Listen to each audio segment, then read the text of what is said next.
All right, guys, welcome in. Happy Monday. It is another edition of The Betting Edge without the damn Prez. The show's never sounded as good. I'm Joe Raineri, guys. Thank you very much. Hope it was a profitable weekend for you, but we are going to try to do our best to make it a very profitable Monday, and really Week 11 in the NFL season. Can't believe it's Week 11 already. Marco D'Angelo at Marco in Vegas joining us, the man behind the man who is the man at WagerTalk.com. And Marco, I got to tell you, Week 10, a lot of fun though, man. At least these games were exciting this weekend. Oh, definitely a lot of exciting games, a lot of crazy finishes. I'll tell you, I was at Venetian yesterday afternoon watching the late games, and at the same time, simultaneously sweating the Steeler game out, and you had the Green Bay Carolina game, which really wasn't much of a game till late.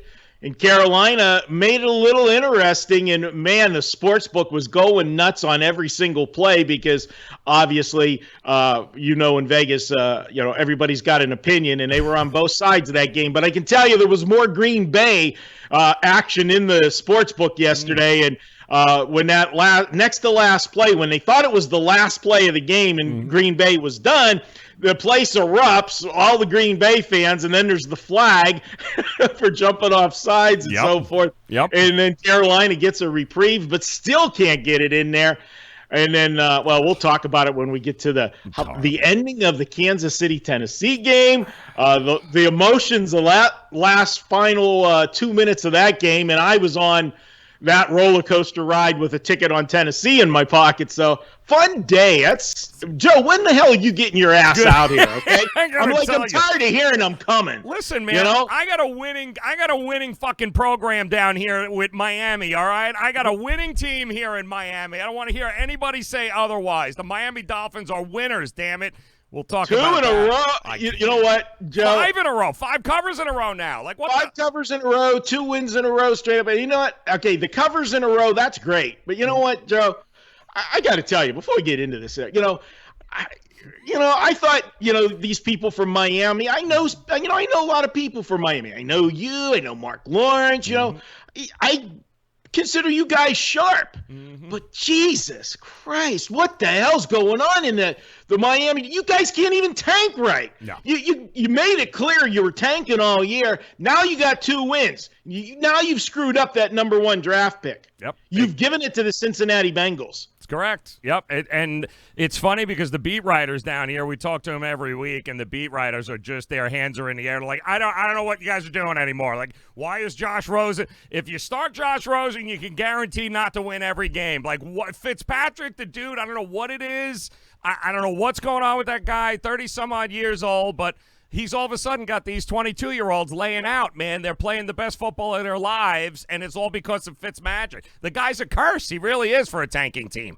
Yeah, well, he is, and he has, but wait long enough because there's like Fitzpatrick, there's Dr. Jekyll and Mr. Hyde. Okay, you're getting the good one right now. That 5 interception game is on the horizon. Absolutely. You know that. Absolutely, yes. And I just hope it's when I'm fading their asses and not backing to them, cashing the tickets. That's the problem. All right, Marco, we got.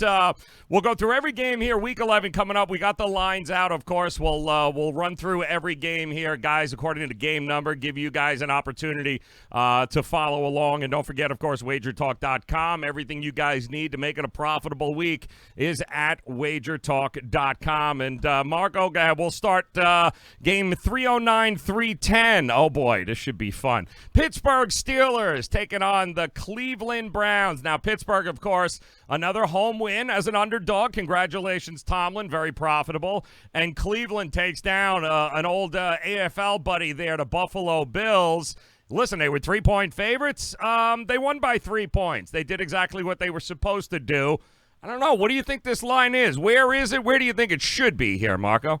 Well, first of all, they didn't do exactly what they should have did because if they wouldn't have missed the extra point, they win by 4, and I don't push my ticket of -3 on the Browns yesterday. Good point. And did you count it?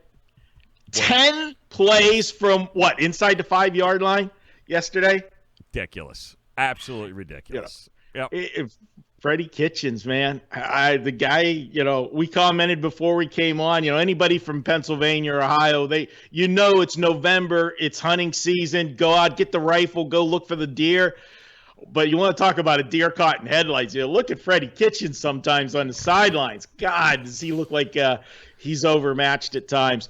But this one, I'm going to be honest with you here. I'm going to be a little bit of a tout on this one. I got a big play on Thursday night, Joe, in this game. The look-ahead line on this game, and when we reference the look-ahead line, in case anybody's new to the show, we're referencing the Westgate. The Westgate brings out this week's lines on Tuesday last week, so 12 days before the games are played, and we call them the look-ahead lines, and it's a good barometer to look at, Joe, because I like to see where the movement is based on one game. We always say, no team's as good as their best game or as bad as their worst game, and a lot of times you're going to see, we'll talk about, there might be a point and a half, 2-point move from the look-ahead line based on one game, and I'll say if it's justified. Obviously, if there's injuries in there, that justifies things. But whenever it's just what you saw with those, eyes of yours, or in my case, 4 of them here with the glasses, don't overreact to everything you see. This one here opened up at Cleveland 3 on the look-ahead line. We came out at 2.5 on this one. I can understand it dropping a half a point. Both teams coming off wins. But if you're going to look at the 2 wins, on the surface, Cleveland just getting by over Buffalo, and Buffalo missing a game-tying field goal at the end of the game. Looks like, hey, Cleveland got lucky and this survived. Pittsburgh, as an underdog, winning outright and beating the Rams, one of the so-called supposed-to-be power teams this year. We haven't seen that from the Rams. Big win for the Steelers, no question about it. So I understand the move coming a half a point down. I'm all over this game. This is the biggest play I've had on a Thursday night game. I have not released a 5% play. 5% plays are rare, and I'm not a total homer. Yesterday I was on Pittsburgh, and guys, if you tuned into our show Friday, Joe, we previewed 4 games. That was one of them, and I gave the disclaimer. I'll go against the Steelers just as quick as I'll go with them, and whether it be the side total or dog or favorite, I'm all over the place, and I am all over this game on Thursday. It's normally a $40 play. Go to WagerTalk today because it's Monday. Both sites, WagerTalk and Sports Memo, $9 every play. So if you buy it today, Joe, just $9. Buy it tomorrow after midnight tonight, $40. So that's where we are at right now. That'll end the promotional part of the show. Perfect. This is going to be an entertaining game. I might try to do some live video from time to time on Thursday night because you're going to have 3 large men drinking and eating wings to oblivion on Thursday night because Pittsburgh Steelers, Cleveland Browns, that means Ralph Michaels, Brian Leonard, and myself will be watching this game together. Yes.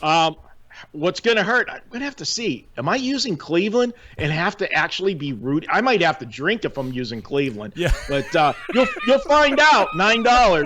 It's going to be a fun time. And, Joe, just to tell you, I have gone into a sports bar wearing my Big Ben jersey and rooting for the other team. Really? Yeah. So, I'm a fan at heart, but, man, the Steelers have never bought me a meal. Not bastards. Yeah. Okay, so I'll put my money where my stake's going to be later. I think we'll all tell you it depends on what jersey he walks in with. I don't think it's going to make a difference. He's still going to represent. Marco represents. Doesn't make a difference where he's going. He's representing the Steelers, Steeler Nation. Doesn't mean he's holding a ticket there, but it definitely means in heart, though, right? So, of mind. One last final one about you said representing. Yesterday, I got to give a shout out. My stepdaughter had her first child this week, the granddaughter. And before I went out to watch football yesterday with the Steelers, I had my jersey on. I'm holding the baby. And, the wife takes a picture with me in the Steeler jersey, sends it to our buddy Ralph. Oh, boy. True story. Ralph, he can't reply with, hey, congratulations, baby looking good yet. You had to send a picture with representing the Steelers on the baby. Yes, yeah. That's people from Cleveland for you, Mark. I ain't got to tell you that. They're a hardcore, man. They really are. I told the wife, because I had the baby in my hand, I couldn't text. They said, could you please text Ralph back, text message, and say, the baby is also representing the Browns. Absolutely. That's right. Diaper. in her diaper. Perfect. Absolutely perfect, Marco. Damn Browns fans. That's exactly it. They're like a bad rash. You can't get rid of them. They're everywhere for some reason, and I don't know why, but could be worse. You guys could be, Jet fans, but that's a whole nother discussion. The bottom line is, got to get to WagerTalk, guys. Get to WagerTalk right now. It's $9 if you head over there, WagerTalk.com. Marco's play, $9 at 12 o'clock, guys. 12 on the button. It's flipping over to $40. Don't miss out, and it doesn't get any more passionate or more realistic than what you got coming up Thursday night. Cleveland taking on the Pittsburgh Steelers. All right, so that's game one, Marco. We'll switch to game 453, 454. Interesting matchup here. New Orleans Saints, believe it or not, coming off a beatdown by the Atlanta Falcons. Where the hell was that defense all year, Dan Quinn? And then the Tampa Bay Bucks managed to actually be home and win a game, even with Jameis being Jameis here. So what does this early line tell you in this game here, 1 o'clock? Well, you saw the look-ahead line was 4.5. Mm-hmm. And the Saints lost. And now it's 5.5. Usually it doesn't go that way, Joe. But what I take from that is, yeah, Tampa won, and yet they were, you could look at it and say they were lucky to win because Arizona made a ton of plays in there. And how about the size of the Kachongas on Cliff Kingsbury calling the fake punt in his own end? That was the turning point in the game as far as the cover goes, because Tampa wasn't going to cover after that, right. And Arizona went down and got the score. But give Tampa credit. Bruce Arians got a win against his old team. That was satisfying. As far as the Saints go and why you're seeing the line move up, I think last week for the Saints was a classic example. I've talked about it so many times. Teams on a roll and go into the bye week, that is the last thing you want to do. When everything is clicking and rolling, you go into that bye week, and then it's a momentum stopper. And it's the other reason why I couldn't understand the Saints having Drew Brees come back the week before the break. That was the other reason why let Teddy Bridgewater run the course to the break, give Drew Brees that extra week. Then when you come out of the break, even though, that's always a momentum stopper, you've got the excitement of Drew Brees back in the lineup. And that might have been able to avoid what was nothing but a flat spot. They came out. Yeah, Atlanta played the game of the year for them, and this is like you said, where was this all year? Because this offense has so many offensive weapons. What surprised me is that Saints didn't move the football on Atlanta. Everybody's moved the football on Atlanta. I'm just going to chalk this one up to the bye week. I think you'll see the real Saints team this week. And as far as Tampa Bay goes, I don't know that right now they can set totals high enough. This Tampa Bay defense cannot stop anybody, Joe. And you get in the Saints in an angry mood. I hope the scoreboard operator gets a good night rest on Saturday, because he's going to be pushing buttons on Sunday, I think, with a lot of scores there. We'll see. Drew Brees, he's got to bounce back. In our man, Jameis Winston, man, he's always got to get that one bad throw in there that you just have shaking your head. Question is, man, he's got to start doing it, Joe. Yeah. He's going to have a different address next year. I just don't see Tampa, coming back and reing up another contract with him. Nope. It's going to be time to make some moves. And the problem with Tampa is they're not bad enough to get a good draft pick, and they're not good enough, to be able to move forward. They need a franchise quarterback, and I don't know they're going to get him. But there's a lot of teams out there with the same wish list. But I understand the move here, and it's just showing no respect to Tampa Bay, even though they got to win. The NFL is all about a race away from the middle, Marco. You don't want to be there. You want to be in the other end or at the top end. You don't want to be stuck in the middle, because it is brutal, and unfortunately that's where Tampa finds themselves right now in that game. All right, the game following after that, 455, 456. The team that took care of the Saints, the Falcons, on the road taking on the Carolina Panthers.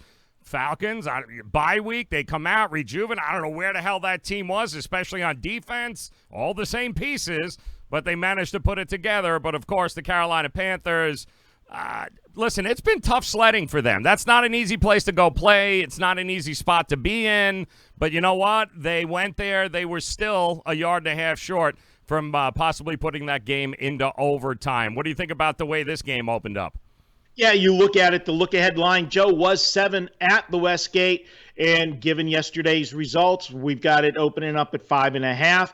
Understandable. Carolina loses, which they were supposed to, but as you said, they didn't embarrass themselves. They went into Green Bay, the frozen tundra of Lambeau Field. We had the snow flying yesterday. Great. It's like, love that atmosphere there.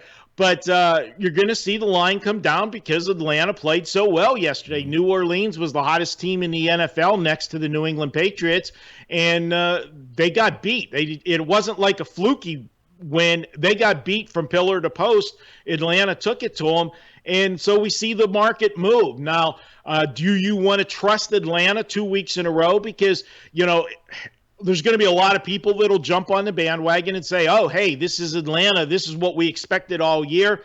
They came out of their bye week, and now they're going to make a run the rest of the season. When have you ever seen any backbone from the Atlanta Falcons? Okay. That was basically their Super Bowl yesterday. I would be very leery of jumping on that Atlanta Falcon bandwagon. And if you're, having problems of doing that, just go back and watch any other game this year of them, and that'll give you a quick refresher course. Yeah. Carolina, if it comes into a game that you're going to have to trade points, Kyle Allen, trading points with Matt Ryan, that's not a matchup you want. For Carolina to do this, this is a game that you would look at and think as maybe a correlated parlay. If you're liking Carolina, you're going to like the game, more under. You want to see more running with Christian McCaffrey and him out of the backfield. And that is the game plan that you should use to beat Atlanta.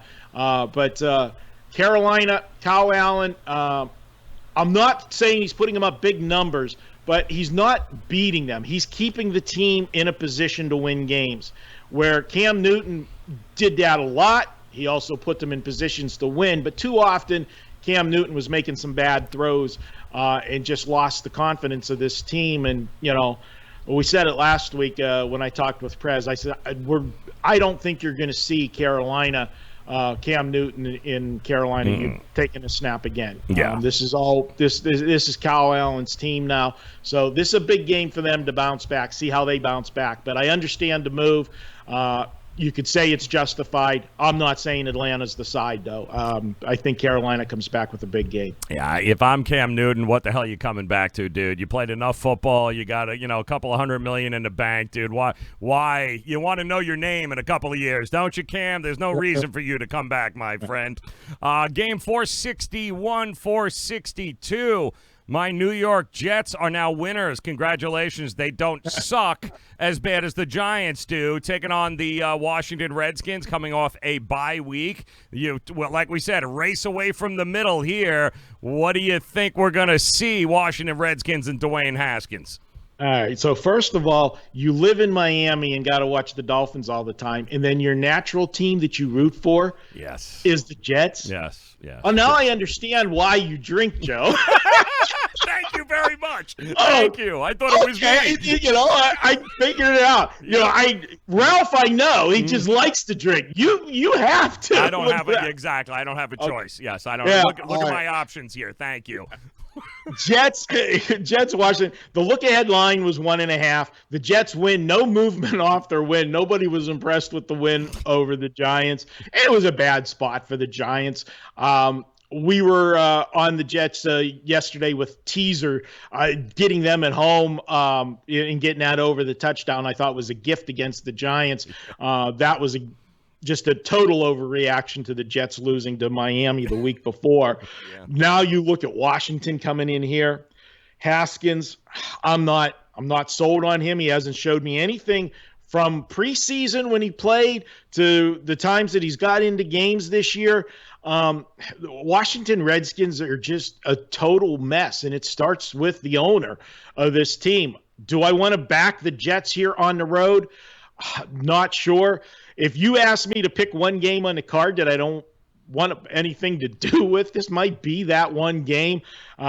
Jets, can they win 2 in a row? I'm not really that thrilled about it, but I think they have the better pieces than Washington right now. Even though it's been a train wreck of a season for both teams, I think the organization, except maybe with the head coach of the Jets, I think everything else in place is structured better to be there. And Sam Darnold, he's going to get better. The NFL, I've said it for a couple of weeks, and it'll be the last time I bash the NFL for this. The guy that went ahead and made the decision to air the soundbite on Monday Night Football about him seeing ghosts, okay? If I'm Sam Darnold and I ever see him, I punch that guy in the face. Absolutely. You can't recover. You're not losing that anytime soon. No, and I think it really got into his head, and now got the win in that, so now we can move forward. But that was just a bad look for him. But again, I think they're better off than Washington is at this spot. This is one of those games that if I am playing the game, I might not be playing it straight. But I can tell you at 1.5, I would be teasing the Jets over the touchdown like I did yesterday. I don't see this Washington team with Haskins at quarterback getting separation in this game. And we've seen the Washington defense.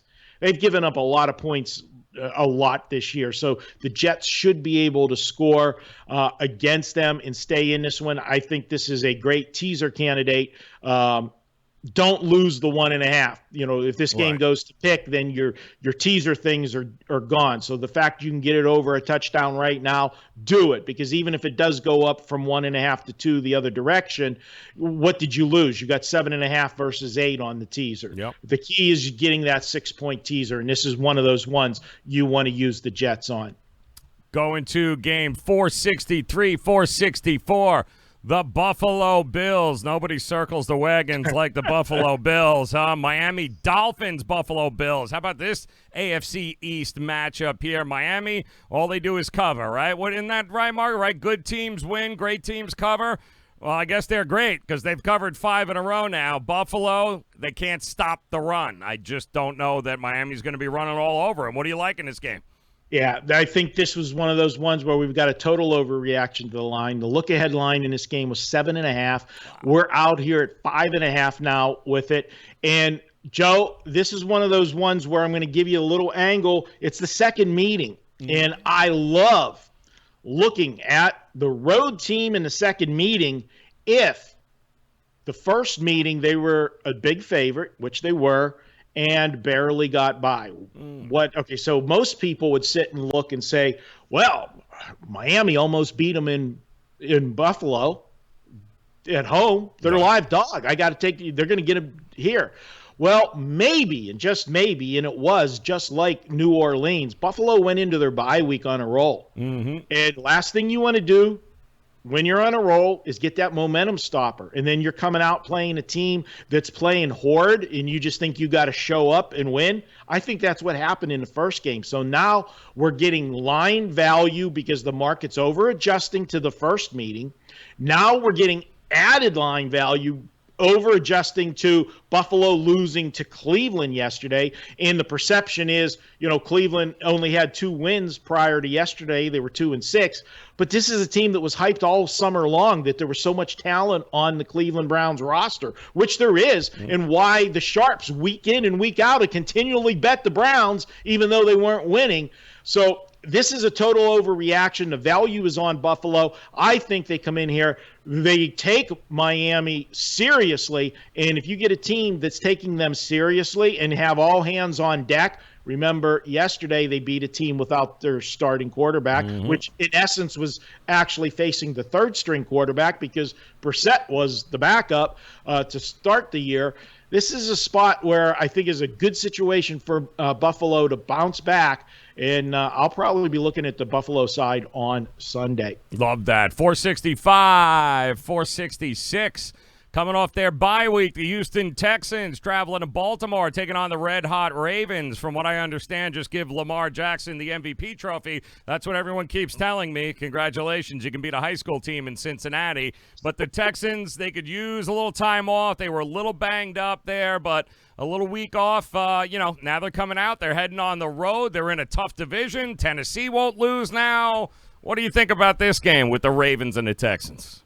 Yeah, this is a spot where I look at it and you look at the look-ahead lines. And this is the one this week that we're going to talk about that I've got to say makes absolutely no sense in what's happening with the line. The look-ahead line was Baltimore in this game 5. Now it comes out, Baltimore, we're looking at 4s out there with them. What changed from last week? As you said, Houston was on a bye week. They didn't do anything, so they didn't improve or decline. And how can Baltimore have declined? Yeah, they beat Cincinnati and nobody, but they smashed the number by how many touchdowns over what the point spread was. So this makes no sense in the line coming down.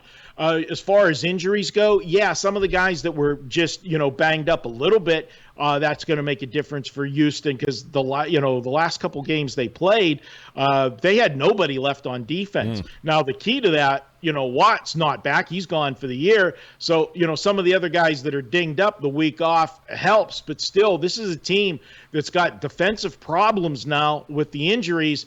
And are they going to be able to trade points with Lamar Jackson in this Baltimore offense? MVP until this week, until the last 2 games, my MVP vote would have went to Russell Wilson. But right now, this is going to go right down to the wire between Russell Wilson and Lamar Jackson. And I think it'll be decided by which team ends up going, farther for the season, because everybody likes the MVP to be on, the best team. So we'll see where that's at. And I'm looking at this one here. I'm not stepping in front of Baltimore right now. This is a team that, for all intents and purposes, a lot of people, and me in a sharp situation that I like to look at, normally Baltimore would have been the play to go against yesterday off of that mammoth win against New England. But this was one of those instances where Baltimore had already played Cincinnati at home as a big favorite and didn't cover. That's right. Did they look past them? And then in the next week, when they play in the second meeting on the road, they smashed them. So just like I talked about Buffalo and Miami in the other game, that was the situation yesterday with Baltimore, and they got the job done. This team's for real. I didn't think that Lamar Jackson would make this big of a leap. We knew about the running capabilities, and we know that in the NFL that generally you keep running your quarterback, you're one hit away from being out of the playoff race because you're going to have to go to a backup quarterback. But they continue to do it, and they're letting him run with big leads. That shocked me yesterday when I kept seeing highlights of Lamar Jackson. It's like, why is he still on the field? Yep.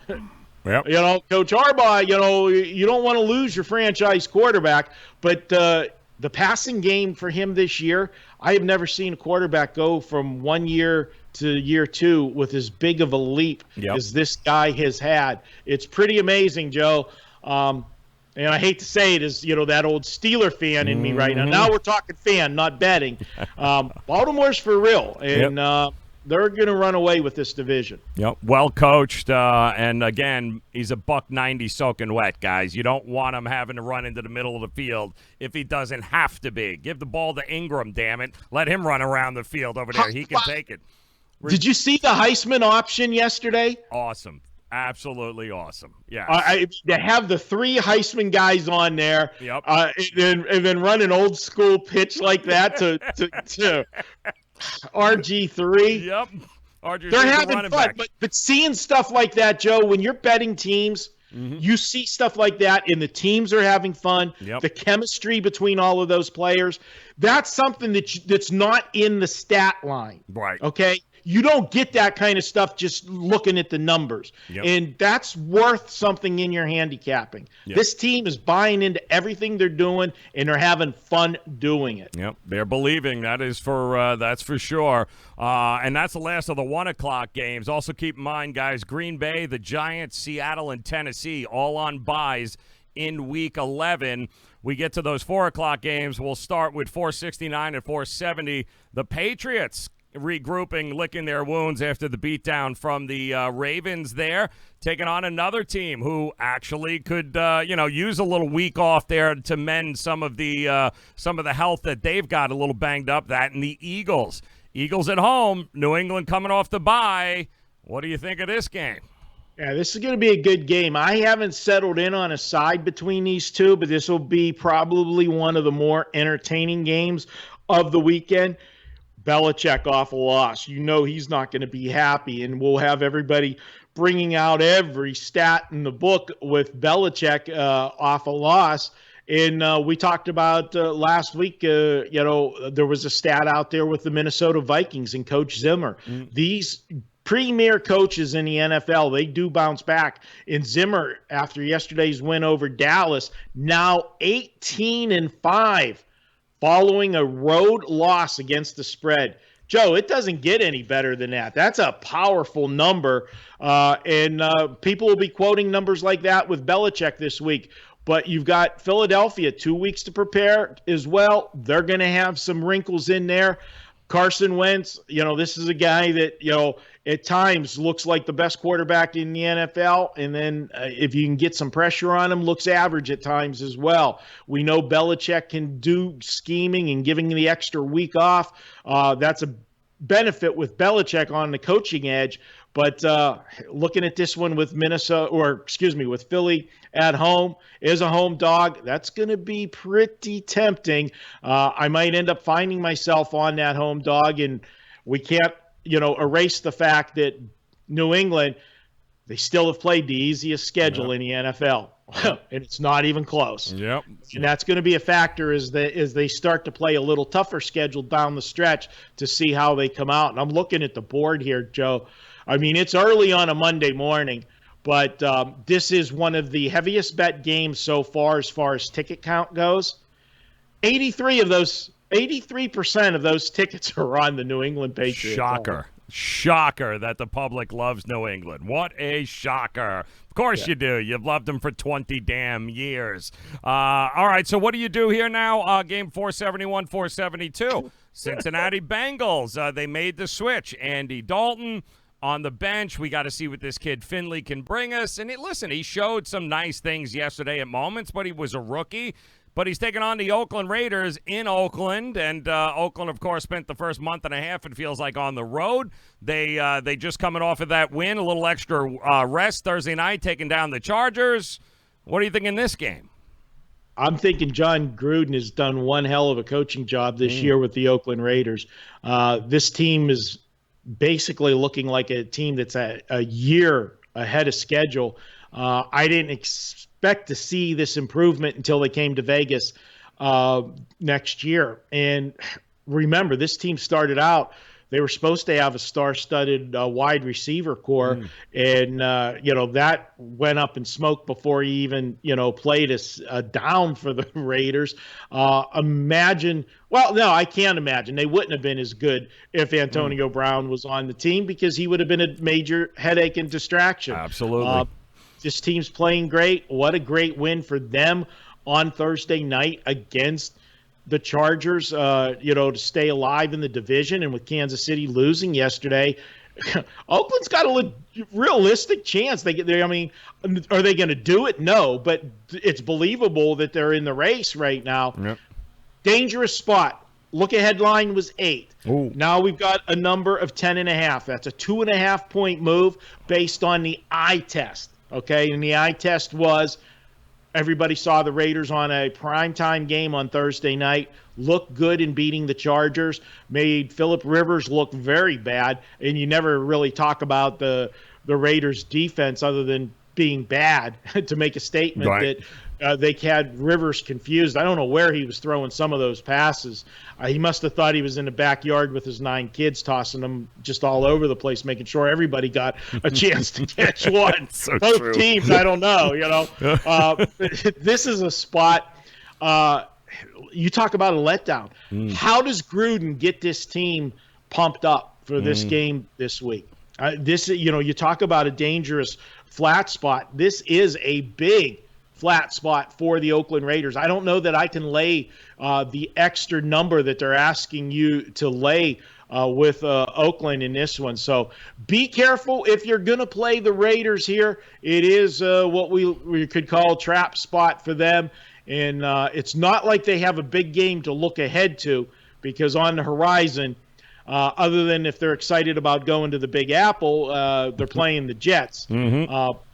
So it's not a look-ahead spot. The week after that, it's a big look-ahead spot because they go to Kansas City. Yeah. So they don't have anything to look ahead to, but this is a flat spot off a very satisfying win. And, hey, Oakland can win and not cover. And I know our buddy Ralph Michaels will be putting out some stats this week. Oh, yeah.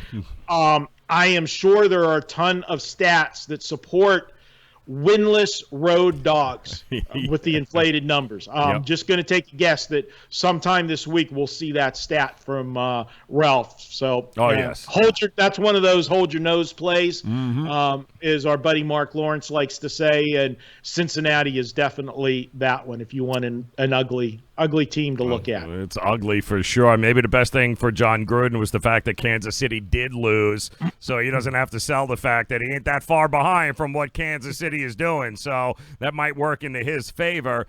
You do have another interesting game here. This is the 8 o'clock Sunday night game, prime time. Look at this. 2 quarterbacks that Chicago Bears 473, Rams 474. It's Trubisky, Goff, and oh, my God, it's the I'm watching paint dry bowl, because that's what this is going to feel like here, Marco. The Bears did win. Trubisky did throw a couple of TDs there, but Goff is he's a mess, and he's better at home than he is on the road. He was on the road in Pittsburgh, but I don't know. What do you look at in this game?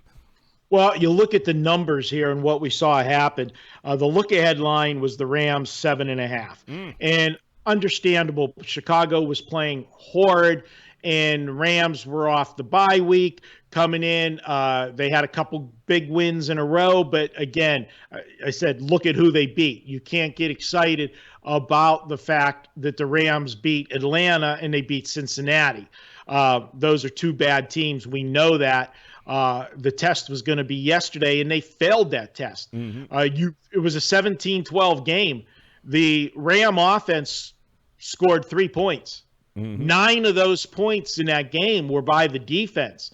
With a fumble that was snapped over Rudolph's head to start the game, and give Pittsburgh credit to, have a bad play like that at the start of the game against a quality team.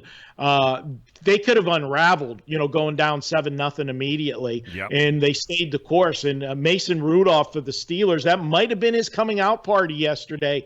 Most impressive game to date for him. He still has one bad habit.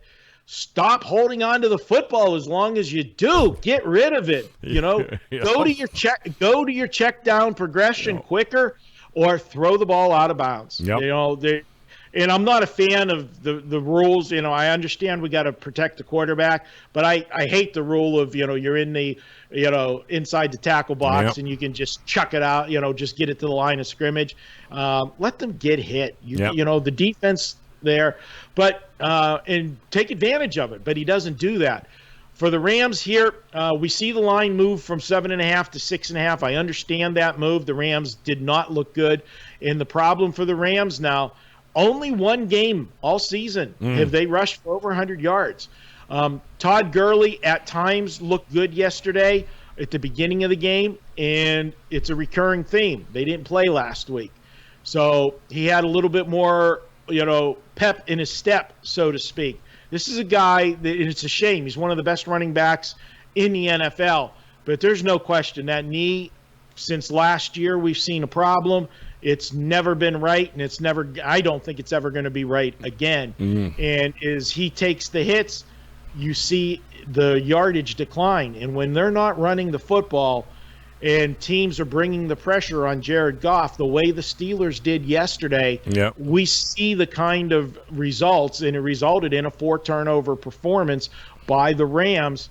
Can Chicago bring that heat? Absolutely. But as you said, there's a little bit more of a confidence level with Goff playing at home, even though it's not really a home field advantage playing in that stadium right now. This is one where, look at the total as well. You got a total of 40 in this game. You ever think you'd see a total of 40 involving a Rams game? Never. With the offense that we saw the last 2 seasons. But they're not scoring right now. 12 against the Steelers, 24 in London against Cincinnati. Lucky to get the cover there. They were laying 12, and Cincinnati couldn't get that last score. Yeah, they blew out an Atlanta team that actually quit in that game, and then only 7 to San Francisco. Rams got some problems. I don't know that I want to lay the full touchdown here. This might be another one where sitting at that 6.5, 7-point range, where I might get tempted to come in and use the teaser on this one and get them into pick the winner situation. Because if it is a pick the winner situation, picking the lesser of 2 evils right now, do I want to rely on the Bears defense and Mitchell Trubisky, or do I want to rely on the Rams to bounce back at home and Sean McVay with that innovative offense to find a way to beat Chicago? And remember, they embarrassed the Rams last year. Chicago did on a Sunday night football game. It was in December. It was cold. And that defense, the Bears defense, was ferocious last year. And Jared Goff, we talked about Freddie Kitchens looking like a deer caught in headlights. Man, did Jared Goff look like one in that game last year. So a little bit of payback for the Rams here. I think the way to look at this one is to look at the Rams on teasers to get the win at home. Like that. All right, and Monday night, big AFC West matchup. Of course, Kansas City Chiefs. You know, it's like that hot girl from afar, man. You know, she looks really great from across the room, and then you get up close, you're like, oh God. I mean, there's some ugliness with this Kansas City team. Offensive line, defense, not good. Mahomes, beautiful, great stuff. Weapons, great. But, man, there are some holes on this team going up against the Chargers team that, listen, forget about home field. There is none, but the Chargers, when they put it all together, look like a Super Bowl team. The problem is they're the most inconsistent team we've ever seen, Marco. What do you think about these two teams, both in massive needs of a win here? Yeah, I love your metaphor with the Kansas City Chiefs. They really are. Well, I mean, you know, that hot girl, and you get, you know what? Kansas City Chiefs, they're the stripper girlfriend, okay? Yeah, they're hot. They're You know you're going to have one hell of a good time. Yep. And they got a lot of baggage, and you sure as hell ain't taking her home to meet mom, okay? Nope. The baggage is the defense. This team can't stop anybody. Yep. And you can run the football on them. And, you know, not to pat myself on the back, but I will. This is another one of those games we talked about on Friday. Joe, we did the show, you and Dave Koken. I said Tennessee can run the football at Kansas City in this game, and they have to do that. Yep. 225 yards on the ground in that game. Did you look at the time of possession differential in that game yesterday? It was insane with what Tennessee was able to do. Because Kansas City, when they had the ball, they were very efficient with it. They went right down the field, and that's another thing that hurts this defense. The defense is not good to start with. Right. Okay? Then you're playing at warp speed because your offense is so efficient. You're putting an already bad defense back out on the field immediately. Yes. For extended series again. And there's just too many plays on the field. So, you know, we talk about, you know, in quarterbacks, I say if you got a good running game, okay, and you got an average quarterback, well, a good running game is going to make an average quarterback good. Oh, yes. Okay. A good quarterback is going to be made to a great quarterback when you got a good running game. Well, now the flip side is there with defenses. If you got a mediocre defense, but your offense is so good that they're back out there right away, that mediocre defense is going to be worse because they're on the field for more plays. Yep. And that's what's happening to the Kansas City Chiefs. Now, I'm just going to throw something out there because I love when I'm in the sports book and you're getting John Q. Public talking all over the place as the games are going on. This is a scenario that I heard all day yesterday at the end of the Kansas City game. Oh, boy. It's fixed. The NFL's fixed. Of course it is. Yes. And why? Well, you know what? You wanted to make next week's game with the Chargers somewhat remotely meaningful. Okay, and the only way to do that is to have Kansas City lose yesterday. But how in the world was Kansas City going to lose? They're sitting there. They're up 5. First of all, I had to get a touchdown out of Tennessee to get back into the backdoor. That's right. Exactly. I got that. Then they had to go for the damn 2-point conversion. Okay. Hello. To set it up that, now we have a situation. We're sitting at, the 5 when they're coming down at Kansas City. When it's sitting at 5, I'm, happy. Everything's good. All right. Just run the clock out. That's all. It's 3rd and 2. And I'm there. Get the first down, but don't break it. Get the first down, don't break it, because then you run the clock out. Because Tennessee had their timeouts. So they used all their timeouts on, the first 3 downs to save themselves to have a minute something left to try to do something. 3rd down, they don't run the football. They roll out Mahomes. Why doesn't he just chuck it out of bounds? He rolled all the way almost to the sideline. He could have ran out. Yep. Just slides down so that they have to spend the timeout. And we end up with a situation that he slides down. It's 4th and 6, not 4th and 2. Maybe they would have ran it on 4th and 2. We don't know. But now they got to line up for the field goal. Oh, yeah. Mother F me. They're going to kick a field goal. I'm getting 6.5. They're sitting at 5. They're going to kick the field goal and win by 8. I had one of those games this year. It was Philadelphia and Chicago with that same scenario. They had to kick the field goal. Listen up to kick the field goal. Guys, clearly offsides. blocks the kick. And they, pick it up, roll it down there, and end up getting the go-ahead touchdown. And still, they still had the opportunity to get the game winner, but it didn't happen. You know what? Sounds fixed to me, man. God bless. This offense is amazing. The Charger defense is bad. You're going to see a ton of points in this game, I think. Andy Reid, at this point, knows I got to score a touchdown every possession. That's right. Because my defense can't stop anybody. And Phillip Rivers, if they fall behind, is going to have to throw on every down, which is a good thing because you're not in the game where we're trying to shorten the game and run. We need Kansas City to get those couple quick scores. I think play here is the over. That's where I'll be looking early. Kansas City to bounce back.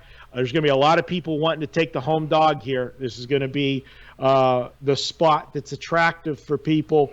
I just can't do it. Kansas City, I know Phillip Rivers. It's early in the weekend. Let me not say I can't do it. Let's get the injury reports out. Because I did it. I couldn't. I'm with you, dude. I didn't show without calling the Chargers San Diego at least once, Joe. How do we break ourselves? I don't know. To that I do it every morning. Every time I'm talking about him, it's San Diego, and I got to be corrected too. So don't look to me for help, dude, because I'm still with San Diego myself. Absolutely not. But the Chargers have had problems on the offensive line with some injuries. But the last 2 games, the bright spot for them is they've rushed for 159 and they rushed for 146. They've played 2 teams, Green Bay and Oakland, both that are very suspect to the run, which is also Kansas City. So the game plan, this is a correlated parlay. Plain and simple. If you like the Chargers, it needs to be a lower scoring game. If you like Kansas City, it needs to be a higher scoring game. I think Kansas City bounces back. I think this offense is too good to be in this situation again. And let's face it, that was the first game back. Oh, he only missed 2 weeks, but it was the first game back for Kansas City and Patrick Mahomes. And the other angle I threw out when we played this game last week, Joe, was go against the team, the injured player theory. It's the reverse of it, that first game back, because they might have that letdown because the star has returned. Yep. Well, the star returned, they lost. Now you're going to get the full effect from Kansas City. I think we see the Kansas City team we saw all year, and this is a team that, when healthy, nobody has stopped that offense. Yeah. And even when Patrick Mahomes wasn't in there, the 2 games that Matt Moore quarterback, they scored 24 and 26. Yep. It wasn't like this offense was stagnant. They still scored points. I can't bet an under in these guys. And if you're betting the over, Joe, bet it today. Yeah. It's not going down. The only time it's going to go down is Monday night, about a half hour before kickoff, when the sharps come in, and try for some buyback. Yep. Because there's only one way the total's going from now. Yeah, it's already the highest one on the board, guys. I think you said it ain't going to go anywhere. It ain't going to go lower anytime soon. So now would be the time to be able to jump on that and correlate it. That's what you think is going to happen. Then the only way the Chargers win is by running the ball, which means it'll be a lower score. But Kansas City, and I love Chip Kelly to death, but that was always the demise of him and his teams. You score too damn quick, you run out 3 plays, you're on the sideline, the damn defense is back out on the field. It doesn't, mediocre defenses look really bad when you keep scoring or get off the field 3s and outs, and that's the problem that Andy Reid finds himself in right now. But, man, you watch Mahomes play, that is some fun football, man. That dude plays football the way it's supposed to be played. That's a lot of fun there. But we do have some buys again. Don't forget this week, guys. Green Bay, the Giants, Seattle, Tennessee on buys. Everybody else is ready to go. But do not forget, Thursday night, coming at you right now, WagerTalk.com. You've got Marco's play there, guys, for just $9, 5% play. Does not happen, guys. Not like 5% plays are, I get one every other day. Yeah, no, they don't happen. So when they do, it means he ain't messing around, and you might as well pick it up right now for $9. 12 o'clock, it goes to 40, which is what it normally sells for, Marco. So there's absolutely no reason not to go to WagerTalk.com right now. Pick up Marco's 5% Thursday night play.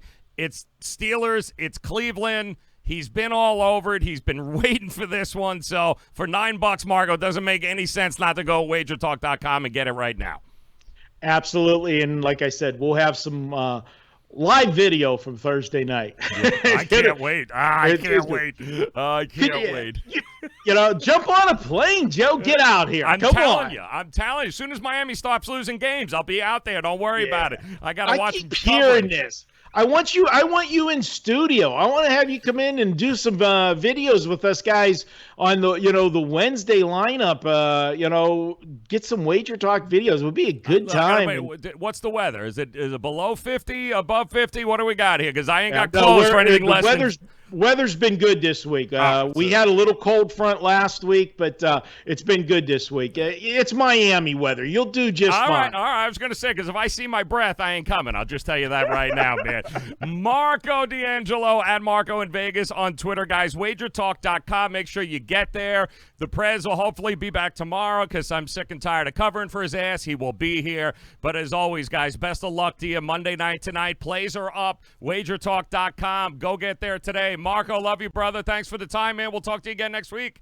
Oh, Joe, it's always fun doing shows with you, man. You got it, man. Marco D'Angelo, $9 today. WagerTalk.com, guys. Get there. Good luck.